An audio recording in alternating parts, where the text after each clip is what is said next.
ಹಾಗಾಗಿ ಸರಳವಾಗಿರ್ತಕ್ಕಂಥ ಸೂಕ್ಷ್ಮವಾದಂಥ ಮಂತ್ರವನ್ನು ಹೇಳ್ತೀನಿ, ಅದನ್ನು ಬರೆದಿಟ್ಕೊಳ್ಳಿ. ಅದನ್ನು ನೀವು ಗ್ರಹಣ ಕಾಲದಲ್ಲಿ ಮಾಡಿದ್ರೆ ಯಾರೋ ಒಬ್ಬರು ಮಾಡಿದ್ರೆ ಒಬ್ರಿಗೆ ಒಳ್ಳೆಯದಲ್ಲ, ನಿಮ್ಮ ಕುಟುಂಬ ಎಲ್ಲವೂ ಚೆನ್ನಾಗಿರಬೇಕು, ಎಲ್ಲರೂ ಚೆನ್ನಾಗಿ ಆರೋಗ್ಯವಾಗಿರಬೇಕು. ಚೆನ್ನಾಗಿರ್ಬೇಕಂದ್ರೆ ಆ ಮಂತ್ರ ಈ ಥರ ಇದೆ: ಓಂ ಕ್ಷಿಪ್ರ ಪ್ರಸಾದಾಯ ಗಂ ಗಣಪತಯೇ ನಮೋ ನಮಃ.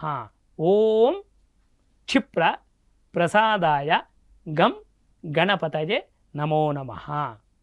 ಆದ್ದರಿಂದ ಈ ಮಂತ್ರವನ್ನು ತಾವು ಬರೆದಿಟ್ಕೊಂಡು ಒಂದು 58 ಬಾರಿಯೋ 21 ಬಾರಿಯೋ ಗ್ರಹಣ ಕಾಲದಲ್ಲಿ ಹೇಳಿದಾಗ, ಯಾಕೆ ಈ ಮಂತ್ರವನ್ನು ಹೇಳ್ತಾ ಇದ್ದೀನಿ ಅಂದರೆ ಒಂದು ಕಾರಣಕ್ಕೆ.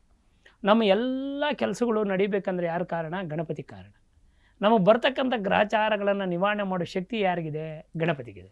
ಅದಕ್ಕೆ ನೀವು ಏನೇ ಪೂಜೆ ಮಾಡಿದ್ರು ಯಾರಿಗೆ ಮಾಡ್ತೀರಾ? ಫಸ್ಟ್ ಗಣಪತಿಗೆ ಮಾಡ್ತೀರಾ. ಆದ್ದರಿಂದ ಗಣಪತಿ ಆರಾಧನೆ ಮಾಡಿ ಖಂಡಿತವೂ ಈ ಮಂತ್ರವನ್ನು ಬರೆದಿಟ್ಕೊಳ್ಳಿ. ಅದರ ಜೊತೆಯಲ್ಲಿ ಸ್ವಲ್ಪ ಹಾಲನ್ನು ಬಟ್ಲಲ್ಲಿ ಇಟ್ಕೊಂಡು ಆ ಗ್ರಹಣ ಕಾಲದಲ್ಲಿಟ್ಟು ಗ್ರಹಣ ಮುಗಿದ ಮೇಲೆ ಅದನ್ನು ಎಲ್ಲಾದರೂ ಅರಳಿ ಮರದ ಹತ್ರ ಹಾಕ್ತಕ್ಕಂಥದ್ದು.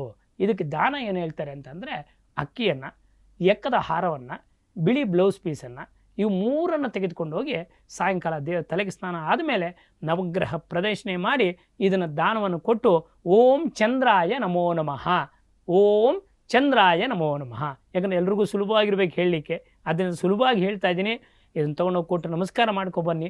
ಎಲ್ರಿಗೂ ಒಳ್ಳೆಯದಾಗಲಿ.